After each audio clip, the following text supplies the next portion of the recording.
최영신 배움터 채널입니다. 이번 시간에 우리가 할 것은 입자계 내에서 에너지 보존 법칙, 그리고 내부력에 대하여 포텐셜 에너지를 어떻게 구할 것인가, 동시에 외부력에 대하여 포텐셜 에너지를 어떻게 구할 것인가, 그런 것에 대해서 자세히 살펴보도록 하겠습니다.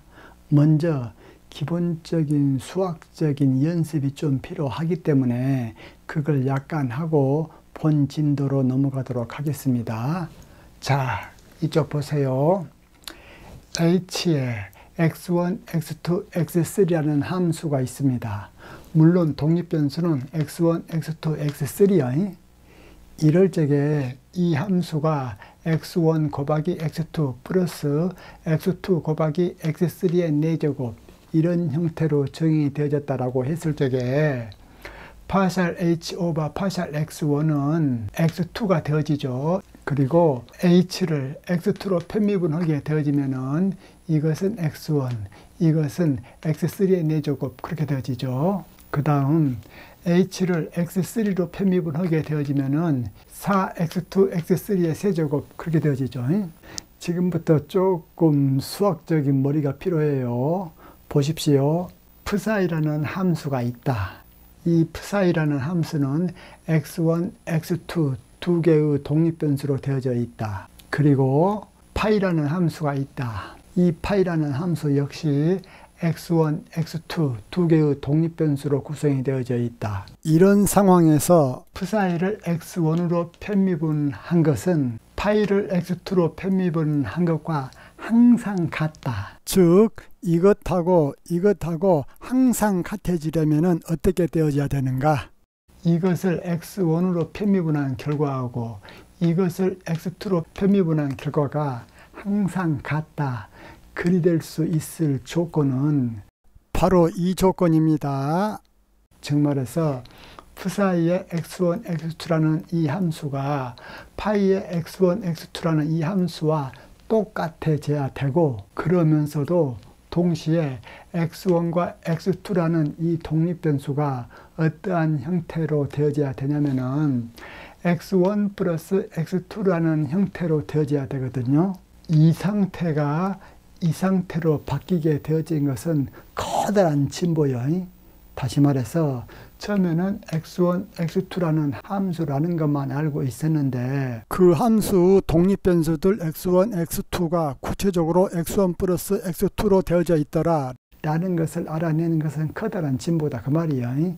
이럴 적에 이 psi와 파이를 공통적으로 라지 g라는 함수로 나타내겠습니다. 실내 문제로 라지 g라는 함수가 x1 플러스 x2의 n제곱 플러스 사인 x1 플러스 x2의 세제곱 이것을 미분을 해보라. 이것을 확인하기 위해서. 그러면은 첫 번째로 x1으로 편미분해 봅시다. 이것을 x1으로 편미분해 보자 그 말이에요. 이걸 하기 전에 먼저 알고 있어야 될 것은 당연히 이 g라는 함수가 x1 플러스 x2 함수이기 때문에 여기서도 x1 플러스 x2, x1 플러스 x2 이러한 형태로 들어가 있음을 눈여겨보셔야 됩니다. 그러면은 이 g를 x1으로 편미분하게 되어지면은 이것을 x1으로 편미분하면은 n x1 플러스 x2의 n-1 이것을 x1으로 편미분하게 되어지면은 코사인 x1 플러스 x2의 세제곱 그 다음에 3x1 플러스 x2 전체의 제곱 이렇게 되어지죠. 이런 상태에서 g를 x2로 편미분해보자. 즉 이 g를 x2로 편미분해보면은 이것하고 똑같음을 알 수 있죠. 다시 말해서 이러한 함수 관계가 항상 성립되기 위해서는 psi와 파이의 함수 형태가 같아져야 되고 독립변수들이 서로 합해진 형태로 되어져야만 이것이 성립한다 그 말이야. 여러분들 방금 했다시피 이 psi를 x1으로 편미분하고 이 파이를 x2로 편미분했을 적에 이 결과가 항상 같기 위해서는 적어도 psi라는 함수와 파이라는 함수가 그 형태가 같아야 되고 and 그리고 동시에 이쪽 독립변수로 들어가는 x1, x2가 그 형태가 두 두 개를 합쳐놓은 형태로 되어져야 됩니다. 이것이 성립하기 위해서는 최소한 이 방법밖에 없다라는 느낌이 들려면은 편미분을 여러 번 해야 되고, 동시에 이것으로부터 체인룰을 잘 알아야만 이런 느낌이 들 수 있어요. 제가 여기서 말하는 것은 이것을 엄밀하게 증명하는 것이 아니라, 이것이 성립하기 위해서는 이 조건이 필요할 수밖에 없겠구나 라는 느낌이 드는 그 수준으로 강의를 하는 것이요. 엄밀한 증명은 여기서 생략하겠습니다. 느낌만 가지세요. 이번에는 psi라는 함수가 x1, x2로 여전히 구성이 되어져 있고, 파이라는 함수가 x1, x2로 역시 구성이 되어져 있다. 이런 때 psi를 x1으로 편미분한 결과는 이 파이를 x2로 편미분한 결과에다가 앞에다가 마이너스를 붙인 것과 같다. 이러한 경우에는 psi와 파이가 어떠한 조건을 갖추어야 이러한 조건을 만족하겠는가? 그것에 대한 답이 어떻게 되어지겠습니까? 여기 했던 것과 비슷한데 단지 앞에가 마이너스가 달라붙어져 있죠. 그것에 대한 답은 psi와 파이가 일단은 같아야 돼.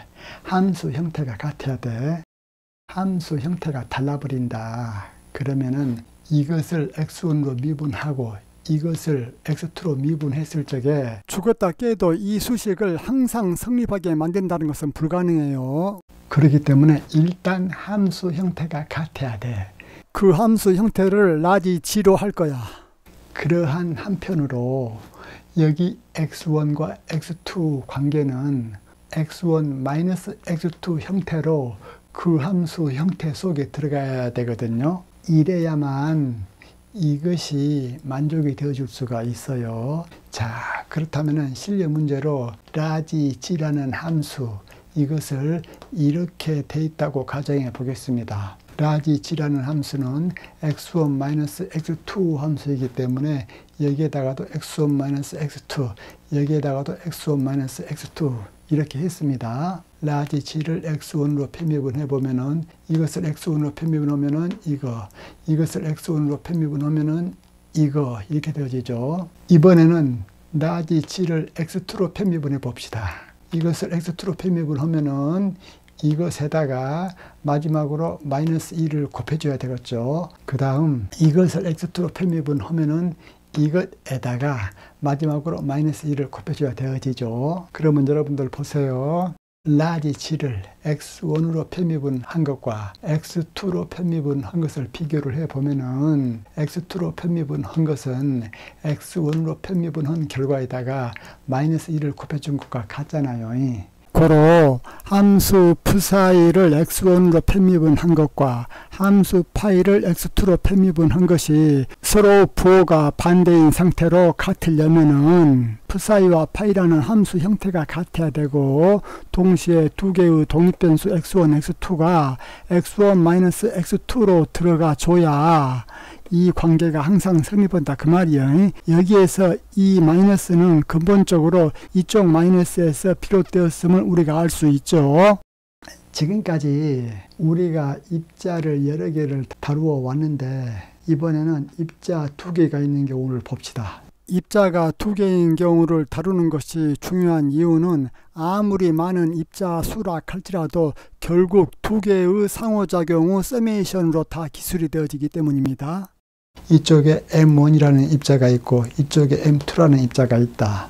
이때 M1과 M2가 스프링 상수 K인 스프링으로 연결되어 있다고 합시다. 이 스프링의 자연 길이를 L0라고 하겠습니다. 그리고 현재 상태의 길이를 L이라고 하겠습니다. 그러면은 L-L0 이것은 무엇이 되어지겠습니까? 자연 길이에서 조금이라도 늘어났다면은 L이 L0보다 클 것이고, 조금이라도 줄어들었다면은 L이 L0보다 더 작겠죠. 고로 L-L0는 자연 상태로부터 변화된 길이죠. M1의 위치 벡터를 R1 벡터라고 하고 M2 위치 벡터를 R2 벡터라고 하겠습니다. 그러면은 M1의 좌표점은 x1, y1, z1, M2 좌표점은 x2, y2, z2 이렇게 되어지겠죠. 이러한 상태에서 R1 벡터 마이너스 R2 벡터는 어떻게 되어집니까? R2 벡터에서 본 R1 벡터, 다시 말해서 M2에서 본 M1 위치 벡터 그렇게 되어지죠. 그렇기 때문에 R1-R2 벡터는 M2에서 본 M1 위치 벡터이기 때문에 여기서 이렇게 가리키는 화살표가 되어지겠죠. 그렇다면은 R1-R2 벡터의 크기는 어떻게 되어질까요? 두 점 사이의 거리 내는 공식 알고 있죠. 루트 해놓고 x2-x1의 제곱 플러스 y2-y1의 제곱 플러스 z2-z1의 제곱 그렇게 되어지죠. 여기에서 그레디언트 1 이것은 어떻게 정의가 되어지느냐? 그레디언트 1 이것은 x캡의 파샬 오버 파샬 x1 플러스 y캡의 파샬 오버 파샬 y1 플러스 z캡의 파샬 오버 파샬 z1 이렇게 정의를 해줍니다. 여기서 잠깐 우리가 주목해야 될 부분이 있어요. 지금까지 단일 입자에 대해서 배울 적에는 단일 입자인 질량 m이 이쪽에 위치해 있을 적에 입자의 위치 벡터가 r 벡터였고 입자의 위치 벡터의 좌표가 x, y, z였죠. 그렇기 때문에 질량 m 입자에 관하여 그레디언트를 정의를 할 적에 이것이 x, y 좌표축이기 때문에 x캡, y캡, z캡 이것은 그대로 적어주되 질량 m 입자의 좌표가 x, y, z이기 때문에 이쪽 편미분에서 x, y, z 이렇게 해줬던 것입니다. 그런데 이번에는 우리가 다체계를 다루잖아요. 즉 말해서 질량 M1 입자가 이쪽에가 있고 또 M2, M3 그런 것들은 얼마든지 많이 있어요. 그렇기 때문에 질량 M1에 관한 어떠한 그레디언트를 정의를 해줄 적에는 질량 M1의 위치 좌표인 x1, y1, z1으로 그레디언트를 정의를 해줘요. 그렇기 때문에 질량 M1과 관련된 그레디언트는 그레디언트 1 이렇게 표시를 해주고 이것의 정의는 여전히 이것이 x, y, z 좌표축이기 때문에 방향 벡터는 x캡, y캡, z캡 그대로입니다. 그러나 편미분에 들어간 이 좌표들은 질량 m1의 좌표인 x1, y1, z1으로 편미분해주게 되어져 있습니다. 그러면은 k번째 입자에 대한 그레디언트는 그레디언트 k 이렇게 되어지죠. 그것은 파샬 오버 파샬 xk 플러스 y캡의 파샬 오버 파샬 yk 플러스 z캡의 파샬 오버 파샬 zk 그렇게 되어지죠. 이런 때 스프링에 저장된 포텐셜 에너지를 U라고 했을 적에 이 U는 어떻게 되어지겠습니까? 저희들이 옛날에 배웠죠. 용우철 상수가 K인 스프링의 포텐셜 에너지는 2분의 1 KX에 제곱해놓고 그때 X라는 것은 평형점을 원점인 제로로 놨을 적에 스프링의 변화된 길이 L-L0를 X로 뒀지요. 이런 때 여러분들이 철저하게 유의하셔야 될 것은 스프링 상수가 K인 용수철의 포텐셜 에너지는 어떻게 되어지는가? 이 말은 원래는 스프링에 연결된 질량 M의 포텐셜 에너지는 어떻게 되어지는가 그 뜻입니다. 그렇기 때문에 여기에서도 질량 M1, M2가 스프링으로 연결이 되어져 있기 때문에 원래 정확한 질문은 질량 M1의 포텐셜 에너지와 질량 M2의 포텐셜 에너지는 어떻게 되어지는가 이것이 더 정확한 질문이야. 그런데 관례적으로 이 질문을 어떻게 변환시켜서 얘기를 하냐면은 용수철 상수 K가 있다고 했을 적에 이 용수철 상수 K의 포텐셜 에너지는 어떻게 되는가 이렇게 얘기를 해. 이때 용수철 상수가 K인 스프링의 포텐셜 에너지는 질량 M1과 M2 두 개의 포텐셜 에너지를 합쳐놓은 것을 의미를 해요. 중요해요. 중요하니 다시 한번 반복합니다. 이때 용수철 상수가 K인 스프링의 포텐셜 에너지는 질량 M1과 M2 두 개의 포텐셜 에너지를 합쳐놓은 것을 의미를 해요. 중요해요. 그것은 2분의 1 K 해놓고 이쪽은 늘어나거나 줄어든 용수철의 길이가 되어지죠. 그렇기 때문에 현재의 용수철의 길이 빼기 자연상태의 용수철의 길이, 이것이 바로 늘어나거나 줄어든 용수철의 길이가 되어지죠. 그것의 전체의 제곱이 용수철의 포텐셜 에너지가 되어지죠. 이것을 다시 적으면은 2분의 1 K 그대로 적고 L-L0에서 L0는 뒤에다가 그대로 적어주고 L이란 것은 바로 현재 상태의 길이인 이것을 우리가 L이라고 볼 수가 있죠. 즉 말해서 이것을 우리가 L이라고 볼 수 있다 그 말이야.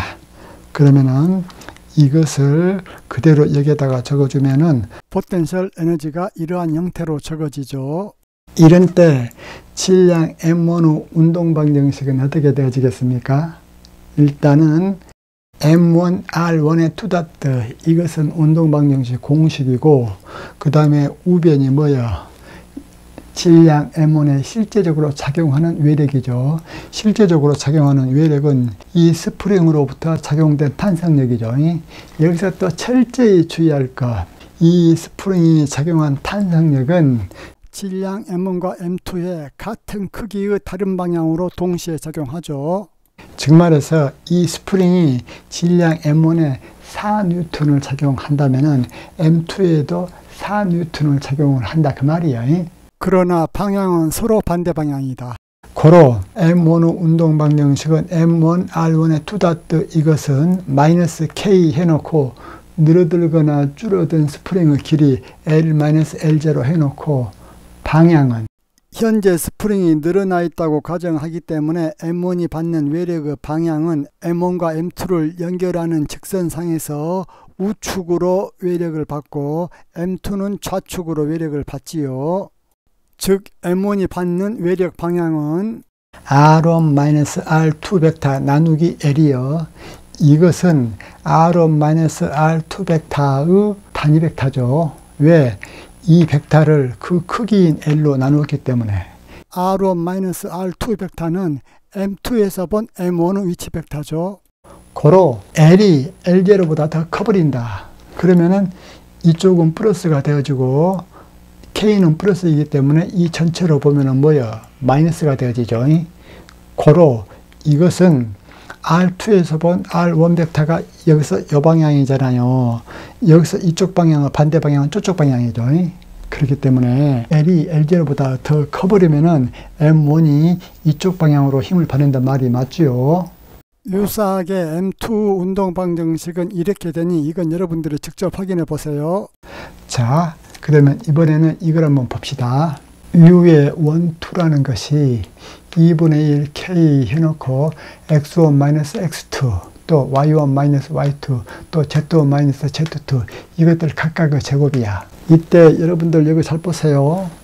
1, 2 이런 식으로 적어져 있다면은 이쪽에서 순서도 1, 2, 1, 2, 1, 2 이렇게 적어져 있는 걸로 약속을 해요. 그러면 만약에 U의 2, 1이라면은 이것은 어떻게 적어져야 될까? X2-X1, Y2-Y1, Z2-Z1 그렇게 적어지는 걸로 약속을 하자 그 말이야. 이러한 상태에서는 U의 1, 2나 U의 2, 1이나 같죠. 제곱해버리니까 U의 1, 2는 U의 2, 1이다 그 말이야. 이러한 상태에서 그레디언트 1의 U의 1, 2 이것은 질량 M1과 관련된 그레디언트이기 때문에 X캡 파샬 U의 1, 2 오버 파샬 X1 플러스 Y캡 파샬 U의 1, 2 오버 파샬 Y1 플러스 Z캡 파샬 U의 1, 2 오버 파샬 Z1 이렇게 적어주죠. 그러면은 X캡 그대로 적어주고 U의 1, 2를 X1으로 편미분했어. 그러면은 이렇게 되어지죠. 그 다음 Y캡 적어주고 U의 1, 2 이것을 Y1으로 편미분했어. 그러면 또 이렇게 되어지죠. 마찬가지로 이것은 또 이렇게 되어지죠. 이번에는 U, 1, 2 즉 여기에 그래드 2를 적용시켜보자. 즉 M2 질량의 위치 좌표와 관련된 그레디언트로 U, 1, 2를 편미분해보자. 그러면은 이것은 X캡에다가 이쪽이 파샬 X2, 이쪽이 파샬 Y2, 이쪽이 파샬 Z2 그렇게 되어지겠죠.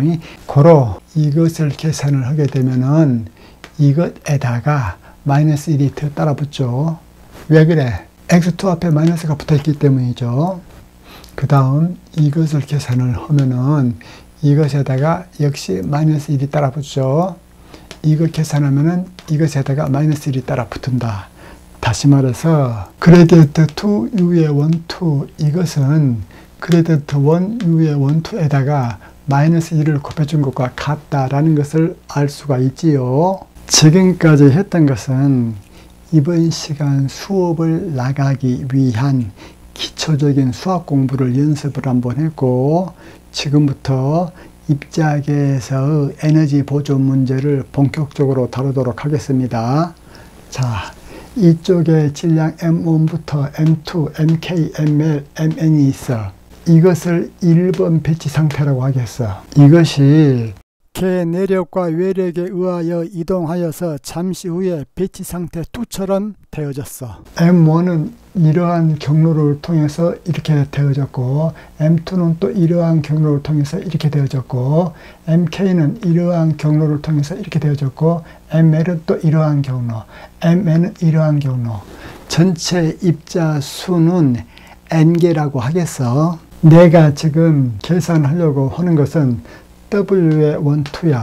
즉 말해서 이러한 배치 상태 1에서 배치 상태 2로 입자계가 이동하였을 적에 내력과 외력에 의하여 하여진 일을 계산해 보고 싶다.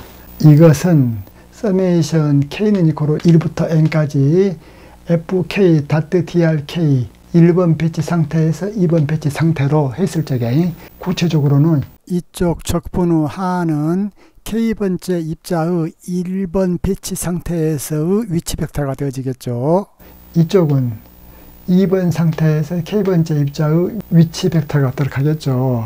다만 그 경로는 1번은 C1 경로, 2번은 C2 경로, K번째 것은 CK 경로, L번째 것은 CL 경로, 마지막 번째 것은 CN 경로.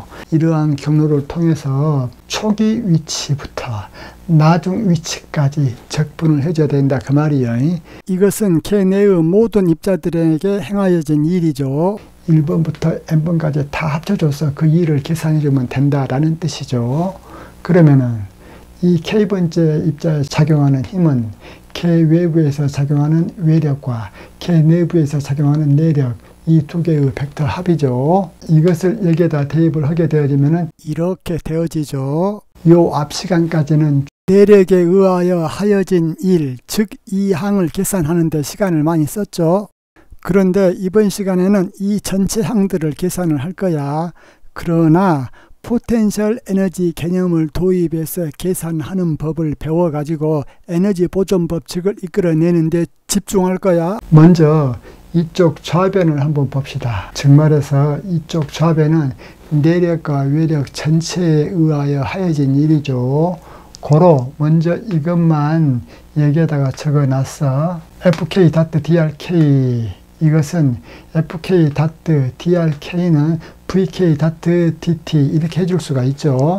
FK가 MK DT분의 DVK 닷 그대로 적어주고 VK 닷 DT 그대로 해줬다. 여기 DT 여기 DT 날아가고 남는 것은 MK DVK 닷 VK 그렇게 되어지죠.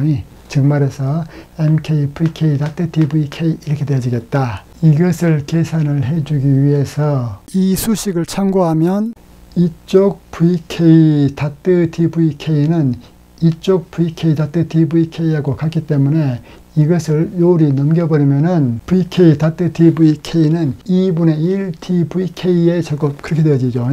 그렇기 때문에 이제 이거 전체를 적어줘 보겠다. 서메이션 K는 이코로 1부터 N까지 이거 그대로 적어주고 FK 닷 DRK 이것은 우리가 계산 결과가 이렇게 되어졌는데 여기서 VK 닷 DVK가 2분의 1 DVK 제곱이기 때문에 2분의 1 DVK 제곱 이렇게 적어줬습니다. MK는 그대로 여기다 적어줬고 지금부터서는 이쪽 설명이 더 좋을 것 같아요. 자, 서메이션 K는 1부터 N까지 1번 배치 상태에서 2번 배치 상태까지 mk 2분의 1 dvk의 제곱, 이것은 mk 2분의 1 이것이 상수이기 때문에 미분기호 d로 올 수 있기 때문에 이렇게 t 해놓고 2분의 1 mk vk의 제곱 이렇게 되어지죠.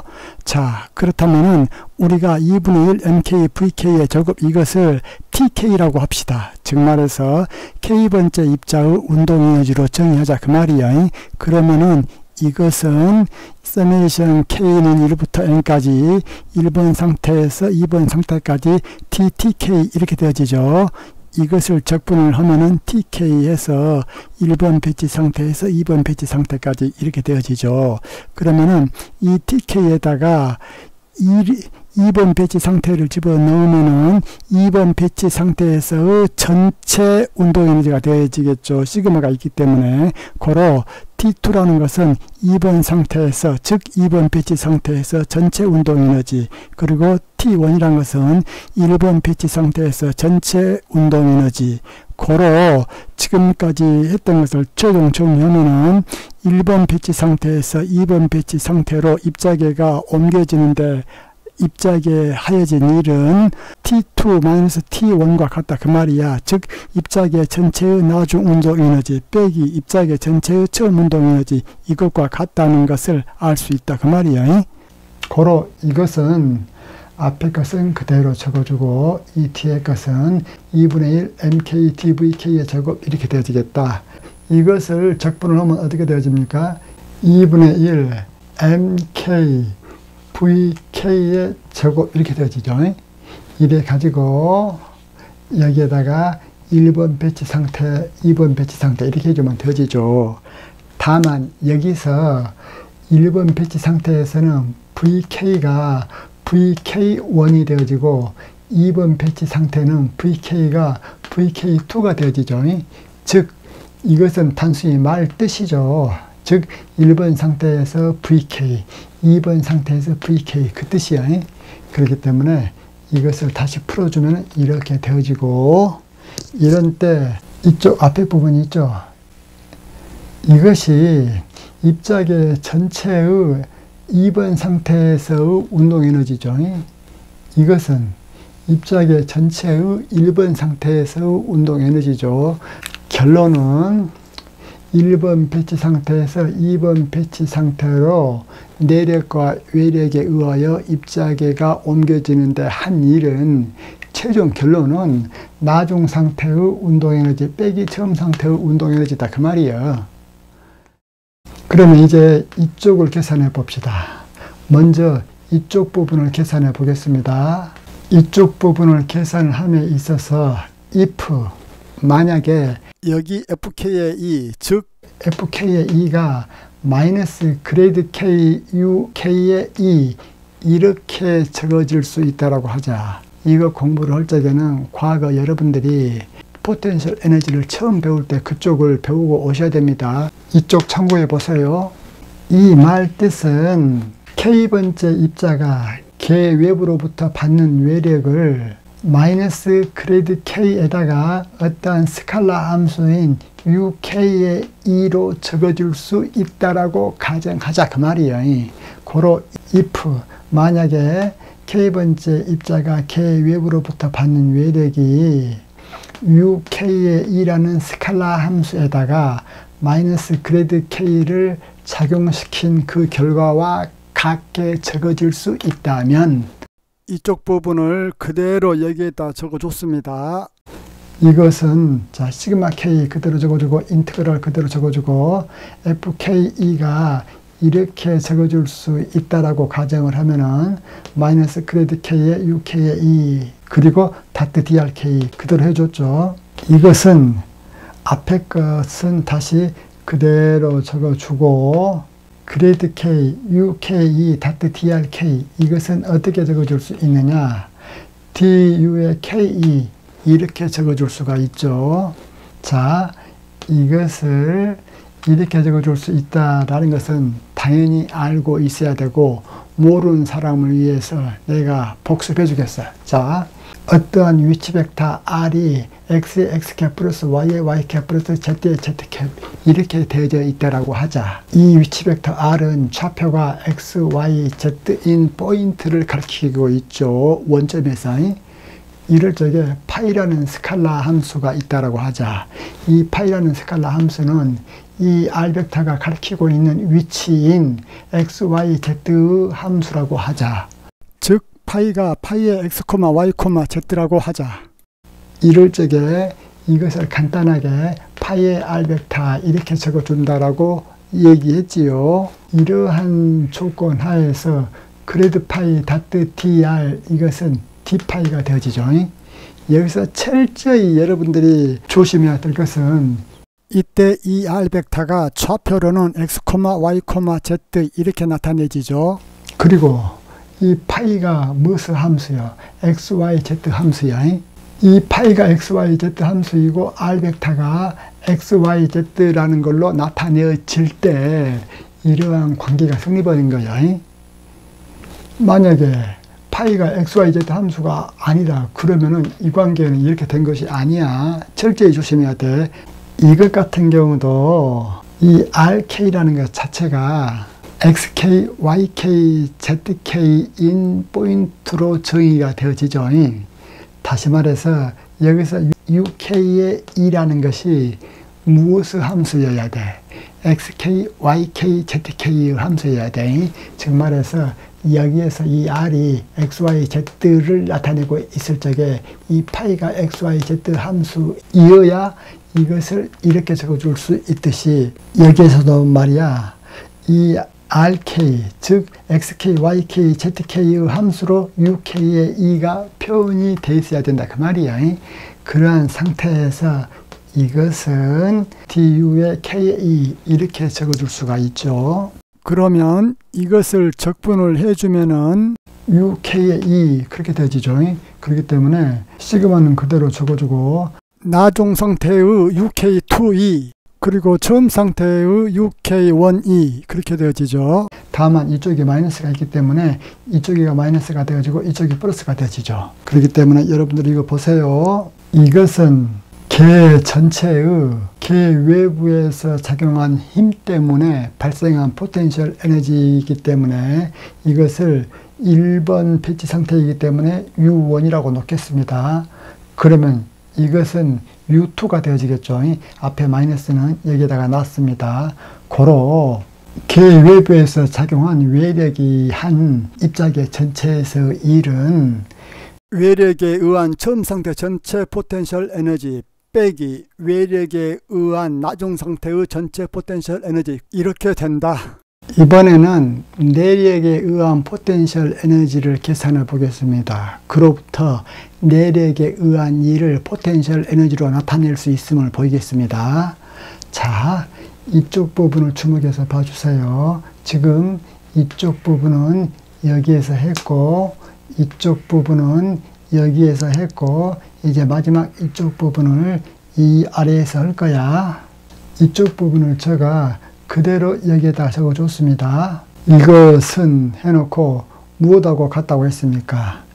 이 내력에 의한 일은 2분의 1 서메이션 K하고 L하고 다를 적에 인테그랄 1번 배치 상태에서 2번 배치 상태까지 F의 KL 다트 DR의 KL 이렇게 되어진다고 바로 앞 시간 역학 66단계에서 했죠. 이것을 이렇게 적어진다라는 사실을 잘 모르시는 분들은 이번 시간 수업 들으시면 안 되고 반드시 이쪽으로 클릭해서 앞 시간 거 듣고 오세요. 여기에서 R의 KL 이것은 RK-RL 이렇게 표현이 되진다고 했죠. if 만약에 여기에서 말하는 F의 KL 벡터 있죠. 이것이 마이너스 그레디언트 K의 U의 KL 이렇게 표현이 되어줄 수 있다면 즉 F의 KL이라는 이 내력이 어떤 스칼라 함수에다가 마이너스 그레드 K를 취한 것과 같게 되어질 수 있다면 단 여기서 U의 KL이란 것은 U의 KL에 R의 KL 벡터요. 즉 말해서 U의 KL 이것이 R의 KL 벡터로 표현이 되어져 이것이 무슨 말이냐면 여러분들 잠깐 여기를 좀 보세요. 파이의 xyz가 파이의 r 이렇게 표현한다고 했잖아요. 즉 원래는 이 함수인데 이 함수를 이렇게 간단하게 표현해 준다 그 말이에요. 이렇게 다 쓰기가 귀찮은 게. 마찬가지로 여기서도 u의 kl이라는 스칼라 함수 독립변수가 r의 kl이라는 벡터의 위치의 함수로 되어져 있다고 가정하자. 그렇게 가정을 했을 적에 이것이 만약에 성립이 되어진다면 그때부터 포텐셜 에너지의 역사가 시작되어집니다. 보세요. 그러면 이것은 U의 KL에 R의 KL 벡터 이것을 원리 원칙대로 쓴다면은 U의 KL 독립변수가 XK-XL, YK-YL, ZK-ZL 이렇게 적어지는 것이죠. 이것이 이렇게 적어지듯이 여기서는 R의 KL이기 때문에 R의 KL이란 것이 RK-RL이잖아요. 그렇기 때문에 이것을 성분별로 적으면 이렇게 되어진다 그 말이에요. 이 표시하고 정의에 의해서 똑같은 것이 뭐가 되어집니까? 스몰 f의 LK는 마이너스 그레이드 L, U의 LK 이렇게 되어지겠죠. 여러분들 보세요. 지금 이것과 이것은 물리가 아니에요. 이렇게 되어질 수 있다면 이것은 물리야. 그런데 이 표시를 이렇게 고쳤을 수가 있다라는 것은 물리가 아니고 이 정의를 다른 형태로 적었을 뿐이야. 즉 말해서 이 정의에서 K를 L로 바꾸고 L을 K로 바꾼 것이 바로 이것이다 그 말이에요. 그러면은 작용 반작용 법칙에 의하여 F의 KL은 마이너스 F의 LK 그렇게 되어지죠. 그렇기 때문에 F의 KL인 이 수식은 여기에다가 마이너스를 붙인 것과 같다 그 말이에요. 즉 그레디언트 K의 U의 KL 이것은 마이너스 그레디언트 L의 U의 LK 이것하고 같죠. 이 수식에서 U의 KL을 조금 더 자세히 적어 놓은 것이 바로 이것이라고 아까 했죠. 그러면은 이제부터 F의 KL, .dr의 KL 이것을 한번 계산해 보겠습니다. 왜 이것을 계산을 하느냐? 바로 여기가 이런 것이 나오잖아요. 그래서 이것을 계산을 해보자. F의 KL이란 것이 방금 이렇게 적어질 수 있다면 고로 이것 대신에 이것을 넣으면은 이렇게 되어지죠. 그리고 뒤에 거 .drkl, drkl 그대로 적어줬고 그러면 마이너스를 포함한 이것이 마이너스 tu의 kl 이렇게 적어줄 수가 있죠. 방금 설명한 부분을 좀 더 자세히 보겠습니다. 자, 그레드 u .dr 이것은 du 이렇게 된다고 했지요. 이때 이 r 벡터라는 것은 좌표로 x, y, z 이렇게 되어지죠. 동시에 이 u라는 함수도 이것의 좌표와 똑같은 독립변수를 갖습니다. xyz 여기서도 u가 xyz 이렇게 되어진단 말이야. 마찬가지로 이 수식이 왜 이렇게 적어줄 수 있는가 라는 것에 대해서 자세히 살펴봅시다. 먼저 그레이드 K 이것은 K번째 입자가 받는 외력을 계산을 하려고 할 때에 이것을 집어넣어 준다고 했죠. 동시에 R의 KL 벡터 이것을 좌표로 나타내면은 X의 KL, Y의 KL, Z의 KL 이렇게 나타내지죠. 여기서 X의 KL이란 것은 XK-XL 그렇게 되어지고 Y, Z도 유사하죠. 이 R, KL 벡터가 이것이기 때문에 U의 KL에서도 그 독립변수가 이것이 그대로 독립변수로 들어갑니다. 마찬가지로 여기서 U의 KL에 대해서도 그대로 독립변수로 들어가고 그렇기 때문에 이것이 왜 이렇게 되어지는가 라는 것을 잘 알 수 있어야 되겠다. 무엇으로부터? 원래 이 수식으로부터. 그런데 F의 KL 이것은 마이너스 F의 LK하고 같죠. 그리고 .dr의 KL 이것은 뭐하고 똑같아? 마이너스 dr의 LK하고 같죠. 왜 그래?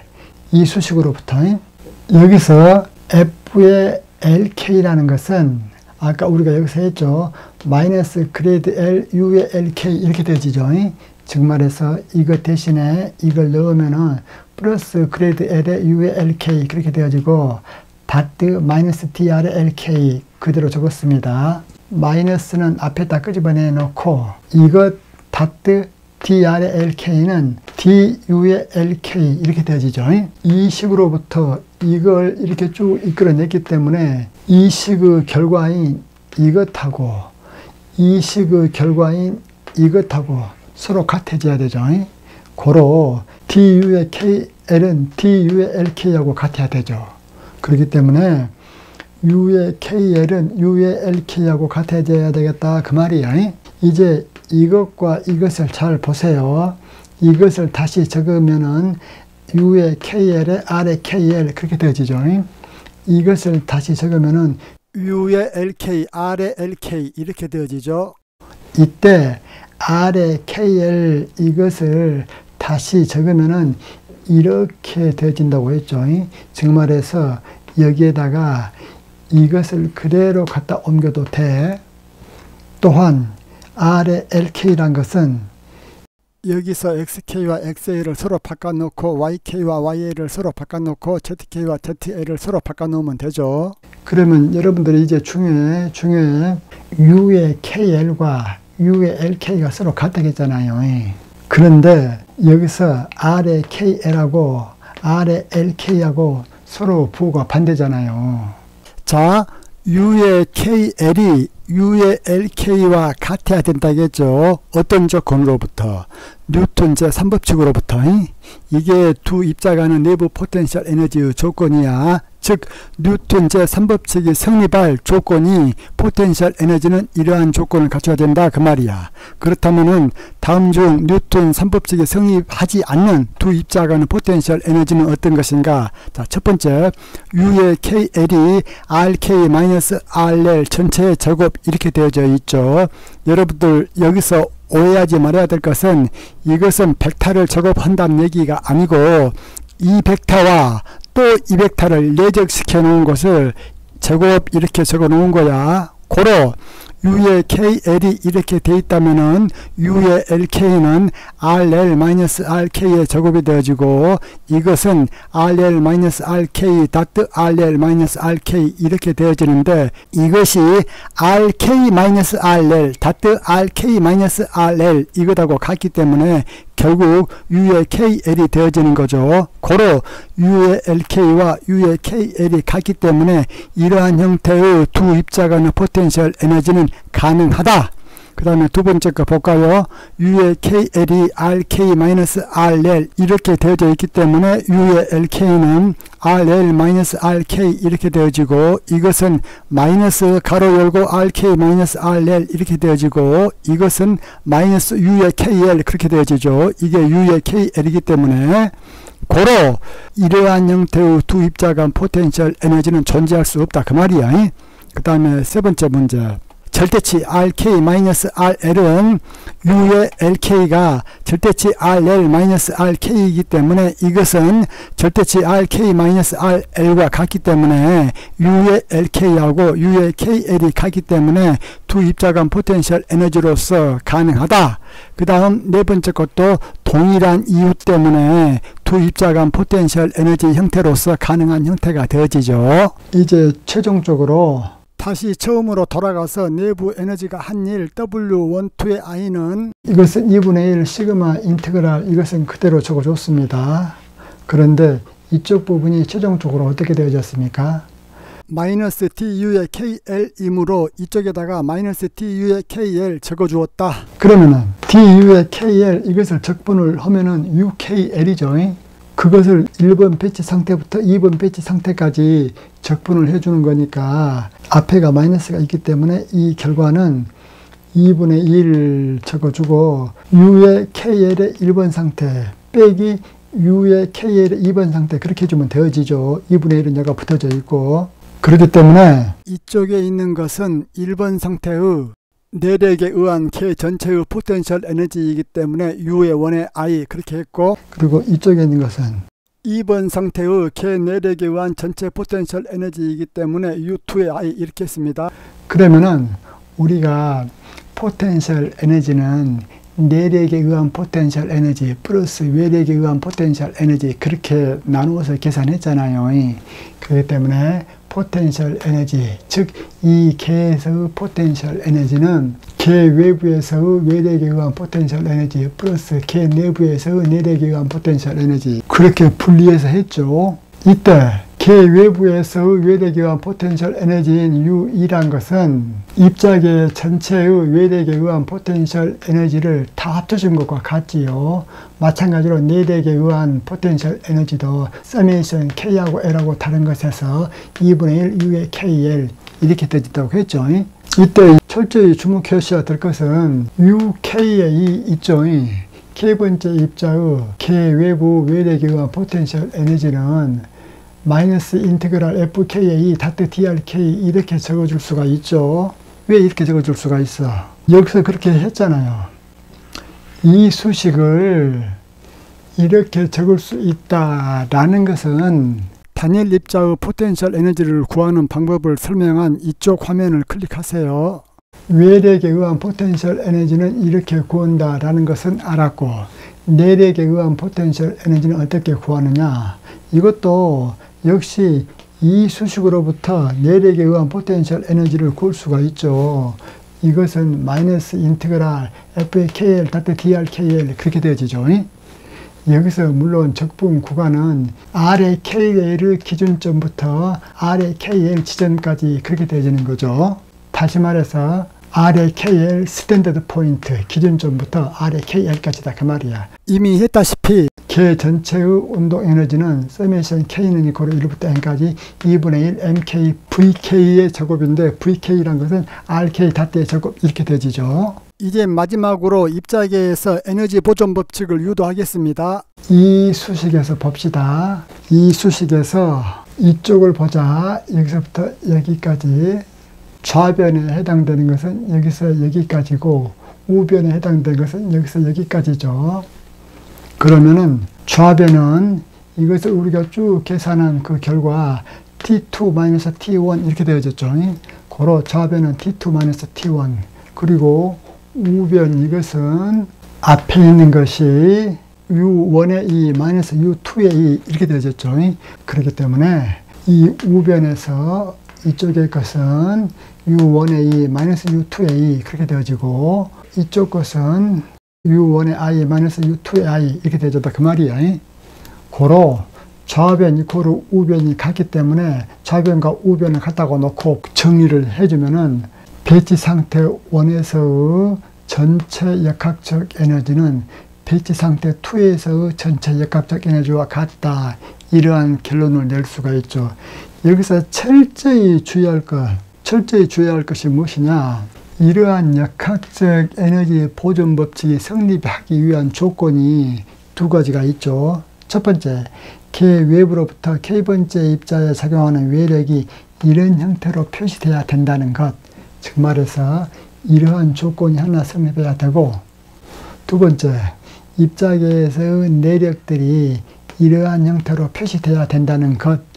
이 두 가지 조건이 만족된다는 가정하에서 이러한 역학적 에너지 보존 법칙이 성립한다 그 말이야. 이쪽 부분이 운동 에너지, 이쪽 부분이 포텐셜 에너지 그렇게 되어지는 거죠. 이제 실내 문제를 한번 풀어보자. 실내 문제를 보도록 해보자. 좀 전에 뉴턴 3법칙이 성립하지 않는 두 입자 간 포텐셜 에너지는 이 총 4개의 경우 중에서 1번, 3번, 4번은 포텐셜이 가능한 형태라고 했고 2번은 포텐셜이 불가능한 형태라고 했죠. 무엇의 기준에서? 뉴턴 3법칙이 성립하느냐 마느냐의 기준에서. 이럴 적에 이러한 포텐셜 에너지를 받고 있는 입자들에 대하여 그 입자들이 힘은 어떻게 받고 있는가 그것을 알아보려고 그래. 다시 말해서 U의 KL이 이렇게 주어질 적에 K번째 입자가 받는 외력, L번째 입자가 받는 외력 그것을 구해보라 그 말이야. 그러면은 L번째 입자에 의하여 K번째 입자가 받는 내력은 마이너스 그래드 K, UKL 이렇게 되어지고 이것을 다시 적으면 이렇게 되어진다고 했지요. 여기에다가 U의 KL, 즉 말해서 이것을 대입하면 되는데 이것을 대입을 할 적에는 구체적인 좌표 XYZ로 이것을 나타내줘야 되지요. 고로 이것을 XYZ로 나타내면 이렇게 되어지죠. 이것을 XYZ로 나타낼 때 이렇게 된다라는 사실을 잘 모르시는 분들은 역학 62단계로 가서 다시 공부해 오세요. 자, 그러면 이것들을 각자 계산을 해주면은 이렇게 되어진다라는 것은 산수죠. 유사하게 K번째 입자에 의하여 L번째 입자가 받는 외력은 F의 LK의 I 이렇게 되어지고 이때는 마이너스 그래드 L, U의 KL 그렇게 되어지죠. 여기서 아까 XK, YK, Z 대신에 XL, YL, ZL이 들어가면 되죠. 이것을 계산을 해주면은 역시 이렇게 되어진다라는 것은 단순 산수죠. 이것은 앞에가 마이너스가 있고 이것은 앞에가 마이너스가 없기 때문에 작용반작용 법칙이 서로 간에 성립하죠. 그 다음 이러한 형태의 포텐셜 에너지를 받는 물체에 대하여 L번째 입자에 의하여 K번째 입자가 받는 내력을 구하려면은 이것을 구체적인 XYZ 형태로 나타내주면은 루트해서 이렇게 되어지죠.